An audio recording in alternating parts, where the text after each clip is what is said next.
Vamos para cá. Então, assim, ó, eu quero passar um vídeo para ficar mais fácil para a gente entender. Essa é a disposição do tabernáculo hoje, tá? Hoje, né? Desculpa, na época de Abraão. Nós temos aqui o muro, tá? Que fazia a separação, o pátio. Aqui dentro nós temos o lugar santo e aqui nós temos o santo dos santos. Como você pode ver aqui nessa ilustração, aqui dentro é o local santo, onde está a menorá, e aqui tinha um véu que foi rasgado, tá? E aqui dentro é o santo dos santos. Nós vamos chegar em cada parte dessa para você poder entender melhor. Mas eu acho que agora é melhor eu passar um vídeo para poder explicar rapidinho para vocês, ó. Vamos lá. Então, aqui o tabernáculo fica bem no centro das tribos, como eu mostrei para vocês, certo?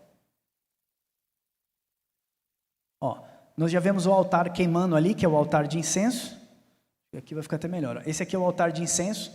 É aqui que queimava os animais e a carne e a gordura que era oferecida como sacrifício vivo. Aqui eram as tendas. Quem já ouviu falar tabernáculo, festa dos tabernáculos? Alguém já ouviu falar festa dos tabernáculos? Todo mundo conhece aqui, então é uma coisa mais fácil. Ou Sucote. Então eles acampavam no deserto em tendas e ficavam em volta do tabernáculo. Até nos dias de hoje, alguns judeus ainda fazem isso, principalmente judeus da Samaria, que são os samaritanos. Eu estava assistindo um vídeo esses dias que chama-se Israel com Aline. Ela mostrou os samaritanos, eles habitam em tendas no deserto e eles cortam animais, comem a carne dos animais em memória do tempo que o povo ficou 40 anos no deserto. Então vamos lá. Esse aqui é o Sucote, é a tenda. Bom, agora nós vamos entrar na tenda, na primeira porta chamada Porta do Pátio.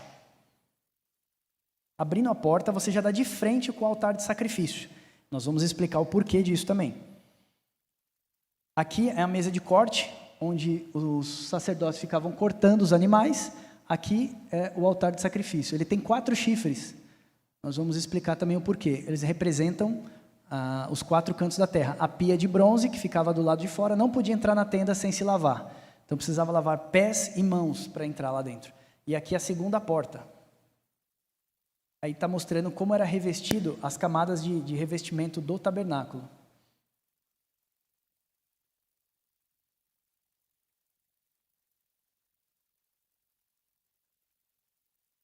Dentro do tabernáculo, tudo era de ouro. Um detalhe para falar também, que fora do tabernáculo, tudo era de bronze. Dentro era tudo de ouro. Nós vamos explicar isso um pouquinho mais à frente. Aqui você já está vendo o castiçal de ouro. Quando esse castiçal ficava aceso, ele refletia em todos os utensílios de ouro, iluminava o tabernáculo inteirinho, ok? O tabernáculo não tem janelas. Altar de incenso, onde queimava incenso, né, na presença do Senhor, e aqui o véu, que vai ser rompido agora. E a arca da aliança ficava dentro, ok? As tábuas do testemunho, a vara de Arão e o pote de maná. Os 2 querubins ungidos são as 2 testemunhas do Senhor, que nós começamos a falar aqui já, sobre as 2 testemunhas. Então, esse era essas eram as divisões do tabernáculo, ok? Nós vamos passar por cada item desse aqui que você está vendo, altar, pia, o incensário, né, a mesa dos pães, cada parte dessa tem um significado muito grande. É importante a gente falar também que o tabernáculo, ele aponta todinho para Jesus. Tudo no tabernáculo aponta para Jesus. Quando você chegar no maná, você vai falar, Jesus é o pão da vida. Quando você chegar no castiçal, você vai perceber que Jesus é a luz do mundo. Você vai perceber em tudo. E é incrível quando Jesus fala assim, eu sou o caminho, a verdade e a vida, está dentro do tabernáculo essa informação. E aí você vai entender por que Jesus falava muitas coisas e a gente não entende. Eu estive em Jerusalém em 2017, né? 2017. Só que eu fui para lá sem essa visão do tabernáculo. Deus ainda não tinha me mostrado muitas coisas. O Senhor me mostrou muitas coisas que eu aprendi, são de 12, 14 meses para cá. E eu fui para lá, né? Eu queimei meus pedidos de oração no Muro das Lamentações. Muita gente faz isso, né? Então, assim, meu objetivo aqui hoje é explicar para vocês o que era sombra. Porque eu fui para Jerusalém e eu fiz as sombras, porque eu não entendi a realidade. Então, hoje, eu quero mostrar para você o que é a realidade das coisas, ok? Eu não estou falando mal de quem faz isso, tá? Então, assim, se uma pessoa hoje, ela faz esse tipo de coisa, não é isso. Eu quero mostrar a realidade dos fatos. E por quê? Isso é importante porque toda a vida do cristão está baseada em cima do tabernáculo. A gente vai levar o Lucas de manhã cedo para a escola e, às vezes, a gente põe na rádio e o cara fala assim, você tem que vir no altar do Senhor. Você tem que trazer a sua oferta no altar do Senhor. Você tem que fazer o altar do Senhor. Poxa, quando você entende que o altar é a sua vida, tudo muda. Quando você vive às sombras, é complicado. Você vê que tem algumas igrejas que criaram até o templo de Salomão novamente.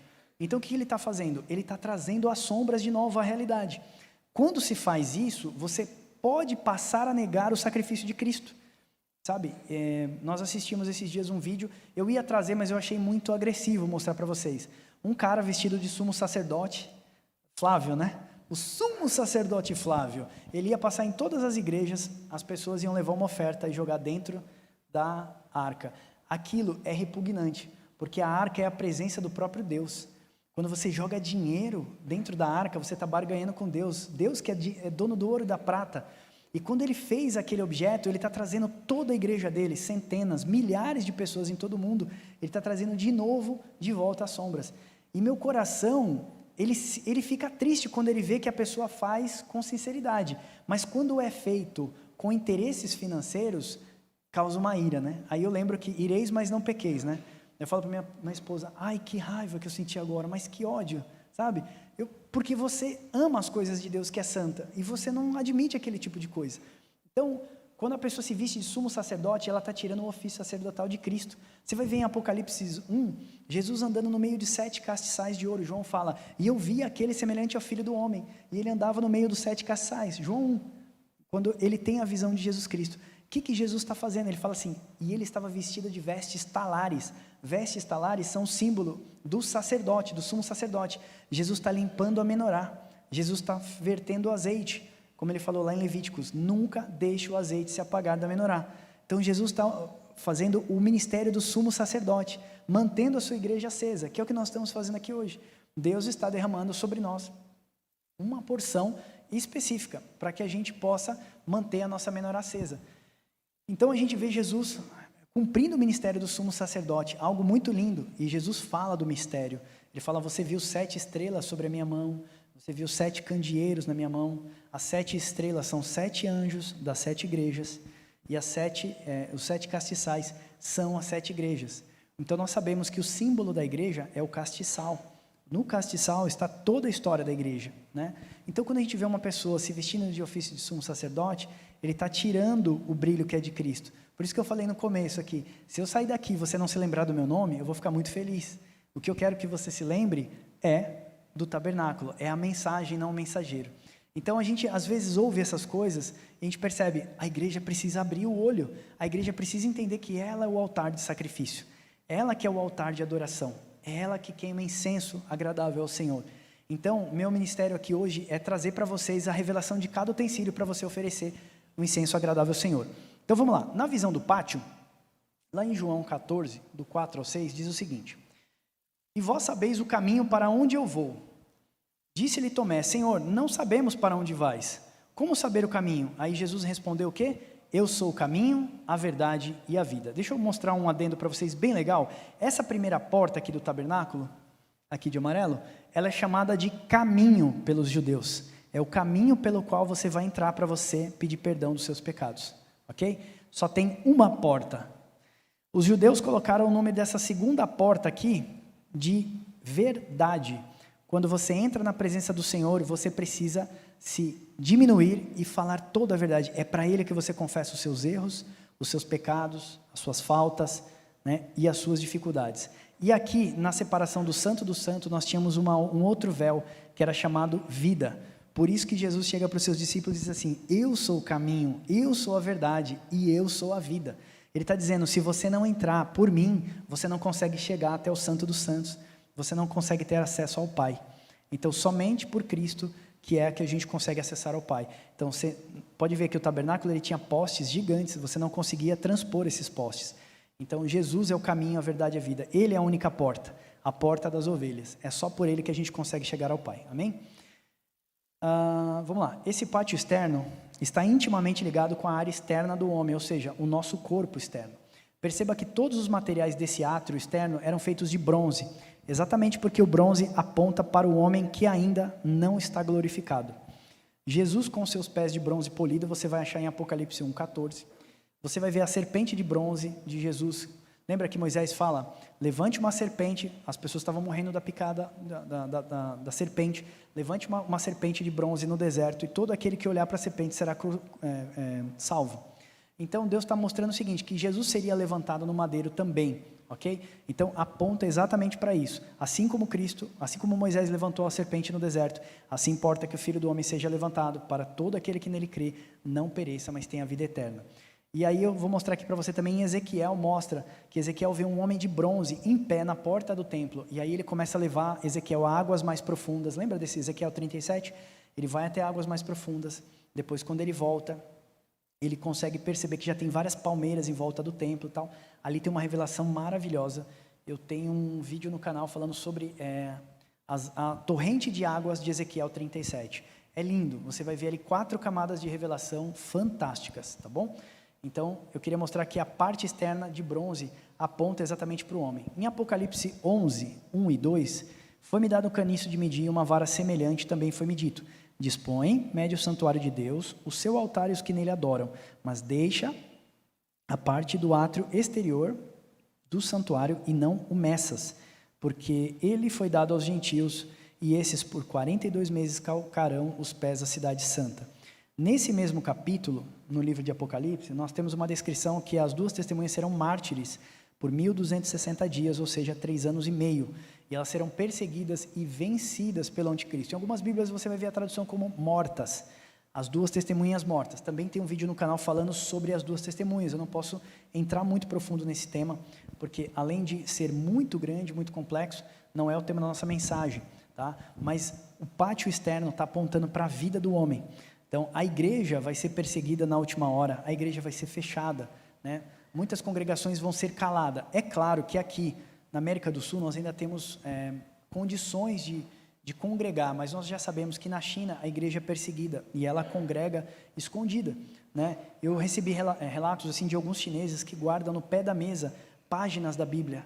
Então, um tem páginas do livro de Tiago, outro tem páginas do livro de João, e quando eles se encontram, eles desrosqueiam a parte da mesa e tira de dentro dessa parte aqui as páginas da Bíblia, leva para outro irmão, o outro irmão dá para ele, e é assim que eles conseguem cultivar a palavra de Deus, levar a palavra de Deus.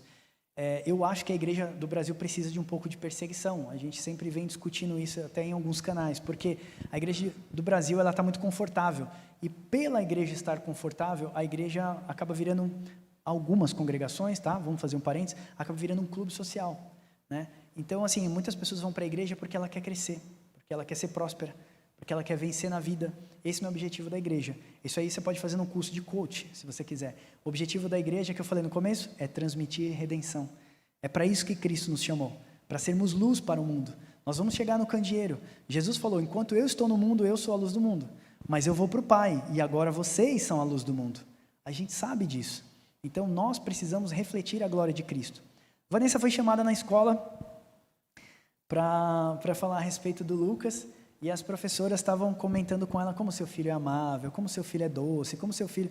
E aí eu comecei a ouvir aquilo, e eu lembrei que eu li um livro de John Piper chamado Em Busca de Deus. John Piper fala muito de ser o louvor da glória de Deus. E é um livro muito bom, se vocês puderem ler. Eu não gosto de indicar muita literatura, mas esse livro de John Piper, ele é muito bom. Ele ensina você a ser o louvor da glória de Deus. E as professoras falaram, seu filho ora antes de comer, os meninos estão brigando, ele não gosta que os meninos brigam, e ele ensina a falar de Jesus para os meninos da sala.